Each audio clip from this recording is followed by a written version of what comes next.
안녕하세요. 의사가 못 고치는 환자는 어떻게 하나? 이건 병 못 고치는 의사 엉터리 의료제도 황종극 선생님이 지어주셨고요. 울산지방법원 부장판사 전 부산지방법원 의료전담 재판장이셨다고 합니다. 어제에 이어서 위의 글과 관련하여 우리나라의 현실을 잠시 보자. 미국 FDA는 이미 감기와 독감에 대해 항생제 사용을 금지하고 있다. 그런데 2003년 상반기 현재 우리나라 동네 의원의 감기 환자에 대한 항생제 처방률은 환자 100명당 68명 꼴이고 서울대학교 병원도 23명 꼴이다. 조선일보 2003년 9월 26일자 A10면 참조.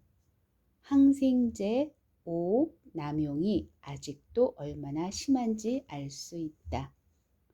병의원 처방전 가운데 부작용 때문에 함께 먹는 것이 금기시되는 약들로 처방된 경우가 연간 26만여 건에 달하는 것으로 추정된다. 2002년 9월 서울 경인 지역의 약국에서 15일간 접수된 786만여 건의 처방전에 대해 미국의 약사용 안전기준치로 조사한 결과 함께 사용하지 못하거나 주의하여 사용토록 한 약들이 처방된 경우가 8%인 29만 5천여 건에 달했다고 한다. 그 중에는 절대 사용 금지에 위배된 경우도 5,500건에 달했고 사용 금지에 위배된 것이 5만 9천여 건이었으며 나머지는 사용주의였다고 한다. 조선일보 2003년 9월 22일자 A8면 참조. 식품의약품안정청의 승인 없이 안정성과 효능이 검증되지 않은 줄기세포와 면역세포 치료제를 뇌졸중, 척추마비, 암 환자 등을 대상으로 임상시험을 한 바이오벤처와 병원이 무더기로 적발됐다는 보도도 있다. 역시 조선일보 2004년 8월 26일자 다시 생각해 봅시다란 참조. 일부에서는 4천만 원 안팎의 고가 치료비를 환자로부터 받기도 했다고 한다. 그 기사는 의료계 일부에서 효능이 검증되지 않은 의료기술, 신기술, 첨단 치료라는 이름으로 환자 동의 없이 남용되고 있는 현상을 지적하면서 임상시험에 가까운 새로운 의료 행위이면서도 부작용 등에 대한 자세한 설명과 환자 동의 없이 시행하는 경우도 다반사라고 지적하고 있다. 수술 남용에 대한 저자의 냉철한 고발과 경고는 그의 양심과 용기를 보석처럼 빛나게 하고 있다. 나는 평소 우리 민중의술의 위대한 힘에 찬탄하면서 양이야기 수술을 전가의 보도처럼 휘두르는 것을 대부분 망나니 칼춤 추는 것처럼 위태하게 여겨왔는데 의사 자신들이 과연 병에 걸렸을 때 그러한 수술을 기꺼이 받을 것인가 하는 질문에 비추어 생각해보면 이것은 결코 지나친 비판일 수 없을 것이다. 솔직히 말해 자연의술의 위대성을 체험한 사람들은 수술을 거침없이 시행하면서 결과에 대하여는 책임지지 않는 양의학 종사자들을 서슴없이 인간백정이라고 부른다. 의사 자신의 입으로 의학에 의한 대량 학살이라는 표현이 사용된 바도 있으니 뒤에 나온다. 지나친 과장이라고 보지 않는다. 진실을 가감없이 전달하기 위하여 적나라한 표현을 하는 점을 양해하시기 바란다. 사실은 제가 얼마 전에도 제 아는 지인분들이 한 몇 분이 계셨을 때 그때 제가 그런 언급을 해드렸었어요. 그러니까 이게 불법이라는 게 자기 자신한테도 하고 남에게도 할 수 있는 거는 불법이 아니지만 남한테는 열심히 하면서 자기 자신한테는 안 하는 거 그게 불법이 아닐까 싶어요. 근데 우리나라는 글쎄요. 불법이 난무한 세상에 살고 있지 않나요? 사실 이게 제가 우리 아이들이 어렸을 때 그때 당시 우리 아이들이 한 3세, 4세 때 EBS 교육방송에서 침술의 세계라는 그 방송을 했었거든요. 근데 그때 당시에도 어떤 그 서문이 발표가 됐었냐면, 그러니까 이제 유럽의 그 감기에 대한 처방전 이야기였거든요. 그러니까 우리나라의 처방전을 두고 유럽에 가면요, 말도 안 된다는 기가 막힌 표정을 지으면서 나는 우리 아이들에게 절대로 이 처방전을 해주지 않는다.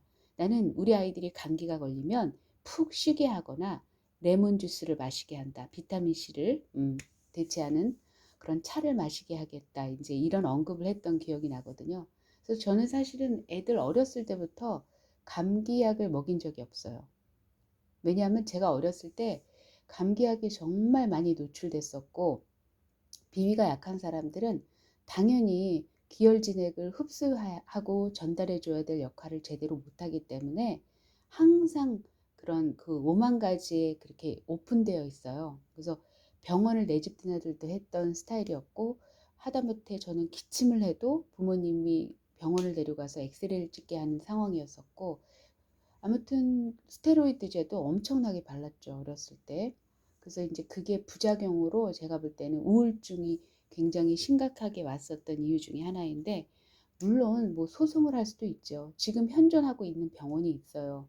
그 지금 그 동천동에 있는 병원인데, 그 Y로 시작되는 그런 병원인데, 거기서 먹고 바르고 주사를 맞는 거를 어렸을 때 했었거든요. 근데 그때 당시 바를 때는 좋았는데 중고등학교 때 그게 엄청나게 올라왔어요. 머리서부터 발끝까지. 그리고 온몸이 다.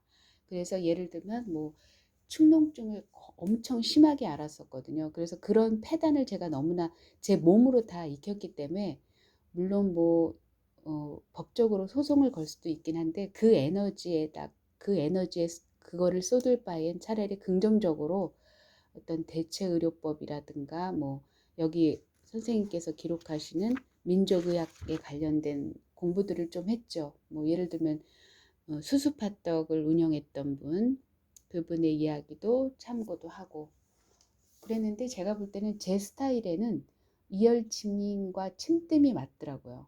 굉장히 부지런해야 하더라고요, 수수팥떡은. 근데 어렸을 때 다행히 둘째 아이는 비교적 그 실천을 하다가 제가 넉다운 돼가지고 결국엔 이열침을 열심히 해서 그 이열침으로 좀 다스렸다는 표현이 맞을지 모르겠는데, 둘째가 고생을 참 많이 했어요. 스테로이드제를 먹이지 않겠다, 바르지 않겠다 해가지고 부부싸움도 좀 했고, 그래서 그런지 오히려 둘째 같은 경우는 뭐 차 탔을 때 저 같은 경우는 그 울렁증이 심했었는데, 물론 이제 남편이 운전을 잘해서 예를 들면 둔턱 같은 게 있으면 둔턱 지나갑니다 해가지고 부드럽게 운전을 해서 그런 일은 정말 없었지만, 버스 이런 것들은 그렇지가 않잖아요. 급브레이크도 잘 밟고 되게 거칠게 운전을 하는 바람에 제가 굉장히 고생을 많이 했는데, 아이들 키우면서 이열침하면서 침뜸하면서 또 이제 거기 그 황금똥이 황금똥을 눕는 아기 해가지고 시리즈로 한 두 권인가 세 권이 나오거든요. 이제 그 책을 보면은 그 녹즙을 많이 권유해요. 그래서 5가지 이상의 풀을 갈아서 마시게 했는데, 우리 아이들이 안 먹는 걸 제가 먹었거든요. 그러면 신기하게 그날은 물렁증이 없었어요. 그래서 어찌됐든 그 풀에 대한 공부도 지금 현재 진행형으로 하고 있고, 그래서 어쨌든 여러분들도 병원, 의사 내지는 약사에 의지하지 않고 스스로 대체할 수 있는 뭔가를 찾으셨으면 좋겠습니다. 그래서 건강하셨으면 좋겠어요. 감사합니다. 좋은 하루 되세요.